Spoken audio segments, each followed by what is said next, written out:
Hey guys, welcome to Dirt Guy Drive Time. This is the show where I drive home from work, talking about my day, changing lanes, I don't know, all kinds of fun stuff, I guess. Today is Monday. I'm not even going to bother to figure out what date it is. It's just Monday. Yeah, I've told you that, and you guys experience this. You got to experience this too, right? The better my weekend is, the worse my Mondays seem. Man, this weekend did a live episode of Track Smack, figured out with the queen of everything, how we're going to get Dirt Chic Unscripted going again, live. That'll be fun. Did a lot of work around the house, did a lot of model railroad stuff, shot some video for a new episode of It's My Railroad. So all in all, I really had a good time this weekend, and that's all cool and all. But so I get to work and it's Monday, and just kind of the doldrums. You know, you got to do your job if you're a pro, and I'm not certain I did mine all that well today, but I, you know, took a shot at it. But then Jack Cole came on the job today, and he picked the wrong day to do this. It's a union rep was here today. There's a guy I've seen before. He's kind of a cool dude. You know, if you're a union rep, be a union rep. I don't care, whatever. I'm not in the union, but more power to you. But he brought this pit bull with him this time. And I'm not going to give you all the details because I'm not going to glorify this dude with the details. But he, in essence, I was talking to my framer, and this was a union framer guy. And my framer's not union. Anyway, he, in essence, tried to pick a fight with my union guy, which immediately led to more F-bombs than I drop on this show, which immediately led me to say to this dude, you need to leave right now. I'm not going anywhere. He said, yep, you are. I said this is my house, my rules. I even have a sign on the wall of my office that says, if you're going to behave like this, you got to go. You need to leave. He wouldn't leave. Matter of fact, he said, I don't have to leave at all, blah, blah, blah. And he started walking towards the job, and I stepped in front of him. He said, you need to leave right now. And at this point, I'm already ready, baby. You know what I mean? I'm all ready to put this guy's teeth in the back of his brain, because I'm not in a good mood anyway, and you're not going to come into my house and do this. So he spouted off some more of his rhetoric, and then stepped past me to go onto the job. And in that moment, I had one of two choices. I could either drop this dude like the sack of shit that he is, and I could have done it. I could have just dropped him and held him there till the cops got there. Or I could just let him walk by and go on the job. And I went with the latter of the two, frankly. Because a couple of things. One, that's what he wanted. He wanted someone to lay a hand on him so their union could shut our job down, sue the crap out of everybody. No offense to those of you who are hard-working men and women in the union. God bless you. Sometimes I wish I was. But some of your upper echelons tactics is that Capone stuff that I'll tell you, it doesn't fly with me. And anyway, so he went down, roamed around, and ended up coming back up. I didn't say another word to him. Let him go. Got the whole thing on video, though. Because we have security cameras everywhere. I've got like 15 of them on the job with audio. Picked it up. Sent it to my boss.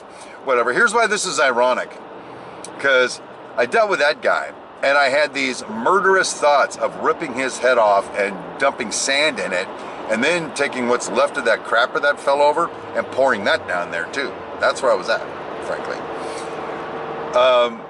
But then at the same time, I want to tell you about some more stuff with this sort of spiritual religious little journey that I'm on. Again, my journey, not yours. I am not an evangelist. I'm not a proselytist. This is what I'm going through. And this is why it's ironic, because on the one hand, murderous threats, on the other hand, spiritual benevolence is occurring. I'm talking to, well, this next part I'm going to tell you started my daughter, Kennedy, my youngest daughter. She's in a worship band at her church. And she wrote a song, the lyrics for a song that then her band put music to, that presently has 1 million listens on wherever the place it goes.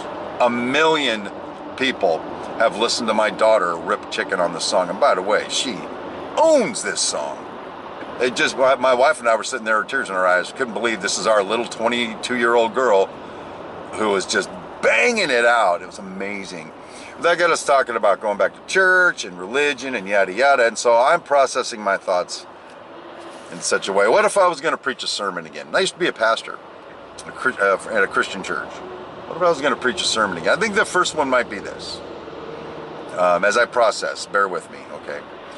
And here's the deal. What if, whatever religious belief you are, I'm not saying Christian, I'm saying whatever religious belief you are, what if you discovered that your holy book was not divine? There was no divine inspiration behind it. It was just some words some people wrote down for whatever the agenda was, even if it was noble in intent. Let's just say that this book was put together, but it was not divinely inspired. What if you found that out? How would that affect your faith? Whatever your faith is. Again, not just Christian, Muslim, Hindu, whatever. How would that affect your faith? And then what if you found out, what if you found out that the center of your religious belief system, the prophet, the Messiah, the healer, the philosopher, whoever it is, what if you found out that person either was not real or was making up a bunch of crap just to run people, or was invented by other people to run people? What if you just found out that the holy person may have been a good person as a human being, but there was no God component involved in it? What if you found that out? How would that affect your faith? Again, not saying this is true. I'm just asking the question. It's part of postmodern philosophy.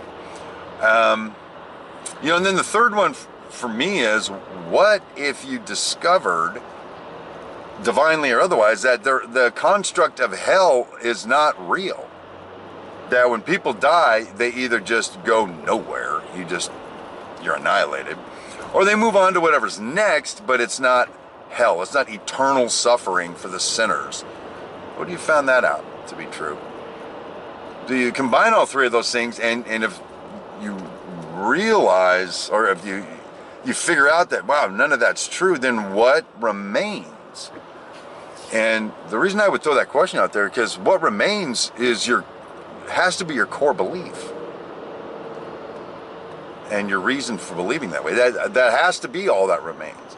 The holy books that are used are the authority in most religious belief systems. Again, I come from a Christian background, and so the Bible is where you go to get your answers. That's where you go to get your morality, or a code of conduct, or hope for the future, and yada, yada, yada. That's where you go. You go to the Bible to get that. But if for some reason none of that was true, let's just say, or half of it was true, which half? I don't know. That would, people, what would you use for your compass now? Where would you get it? Maybe that's why most religious orders have a group of apologeticists. It's called apologetics is what it is, where it's the defense of your stuff, your documents, your belief system. Maybe that's why they go to such great lengths to prove that every letter in the Holy Book is exactly right, exactly handed down through antiquity, exactly divinely inspired some kind of way. Maybe that's why they go to such great lengths to do that.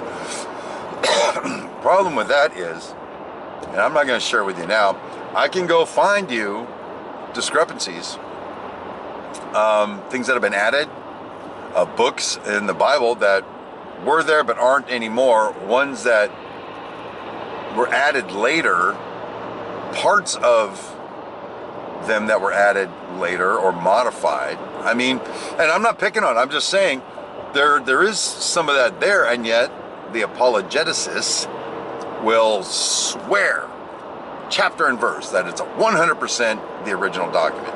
They've proven it's not. I haven't. Even within the Bible itself, the scholars have proven that, this might not be exactly accurate. So, all that being the case, again, without disrespecting your religious belief, your religious document, or whoever your holy person is, what are you left with if all of that turns out to be a man-made construct? What do you got left? And that's kind of a rhetorical question, because for me, what I got left is only what I can experience. And I cannot prove it to you, I cannot show it to you, and I don't need to. But inside, in the depths of my being, I believe in what people would call God.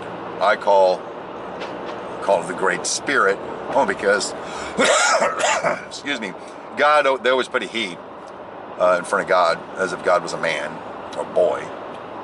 I don't believe that's true. And if you believe it is, hey, more power to you. God bless you. I threw a little joke in, sorry. No, to me it's the Great Spirit. And I see too much evidence of it in just nature. I see too much evidence of it in just all kinds of things. I'm not going to pontificate any further.